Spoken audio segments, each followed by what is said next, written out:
Digital arrest നാടകം പൊളിച്ച് Kannur city cyber police.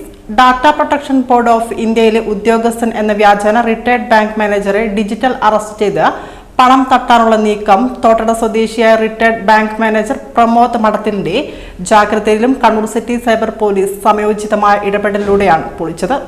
എന്നോട് നിങ്ങൾ പറഞ്ഞാൽ എൻ്റെ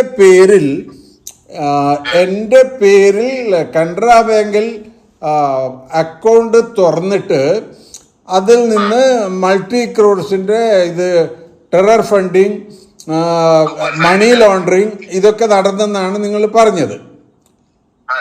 അതെ, പക്ഷേ ഫസ്റ്റ് നിങ്ങൾ കംപ്ലൈൻറ്റ് പറയുന്നത് വെച്ചാൽ ഞാനൊരു മാർക്കറ്റിംഗ് എക്സിക്യൂട്ടീവാണ്, എന്നിട്ട് പലരെയും ഞാൻ ഫോണിൽ ഭീഷണിപ്പെടുത്തുന്നു, ബ്ലാക്ക് മെയിൽ ചെയ്യുന്നു, ഇതൊക്കെയാണ് ആദ്യം ഫസ്റ്റ്. അതാണ് നിങ്ങൾ പറഞ്ഞത്.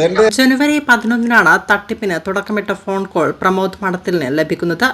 മുംബൈയിലെ കനറ ബാങ്കിൽ പ്രമോദിന്റെ പേരിൽ ഒരു അക്കൗണ്ടും സിം കാർഡും എടുത്തിട്ടുണ്ടെന്നും നിരോധിത സംഘടനയായ പോപ്പുലർ ഫ്രണ്ട് ഓഫ് ഇന്ത്യയുടെ പ്രവർത്തകനെ NIA അറസ്റ്റ് ചെയ്തപ്പോൾ പിടിച്ചെടുത്ത രേഖകളിൽ പ്രമോദിന്റെ പേരിലുള്ള ക്രെഡിറ്റ് കാർഡും ഉൾപ്പെട്ടിട്ടുണ്ടെന്നുമായിരുന്നു തട്ടിപ്പുകാർ വിശ്വസിപ്പിച്ചത്.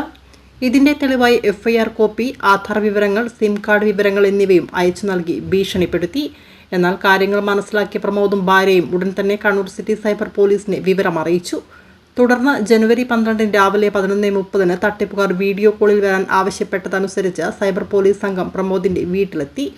Cyber police station SI Mithun SV-യുടെ നേതൃത്വത്തിൽ SI-മാരായ Prakashan V, ഷമിത് M, CPO-മാരായ Dijin PK, Sujith എന്നിവരടങ്ങുന്ന സംഘമാണ് വീട്ടിലെത്തിയത്. നിലവിൽ നടക്കുന്ന ഡിജിറ്റൽ അറസ്റ്റ് തട്ടിപ്പുകളെക്കുറിച്ച് പോലീസ് വീട്ടുകാരെ ബോധ്യപ്പെടുത്തി. തുടർന്ന് പോലീസിന്റെ നിർദ്ദേശപ്രകാരം പ്രമോദ് സംശയമില്ലാത്ത രീതിയിൽ തട്ടിപ്പുകാരുടെ വീഡിയോ കോൾ അറ്റൻഡ് ചെയ്തു. ഉദ്യോഗസ്ഥനെ നേരിട്ട് കാണണമെന്നാവശ്യപ്പെട്ടപ്പോൾ യൂണിഫോം ധരിച്ച മലയാളിയായ വ്യാജ NIA ഉദ്യോഗസ്ഥൻ സ്ക്രീനിലെത്തി.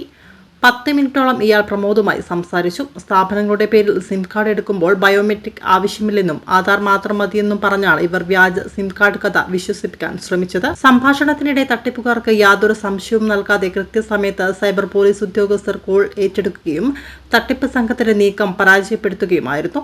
തുടർന്ന് സൈബർ പോലീസ് കേസ് രജിസ്റ്റർ ചെയ്ത് അന്വേഷണം ആരംഭിച്ചു. തട്ടിപ്പാണോ എന്ന സംശയമുണ്ടായ ഉടനെ വിവരം സൈബർ പോലീസിനെ അറിയിച്ച പ്രമോദിനെയും ഭാര്യയെയും പോലീസ് അഭിനന്ദിച്ചു.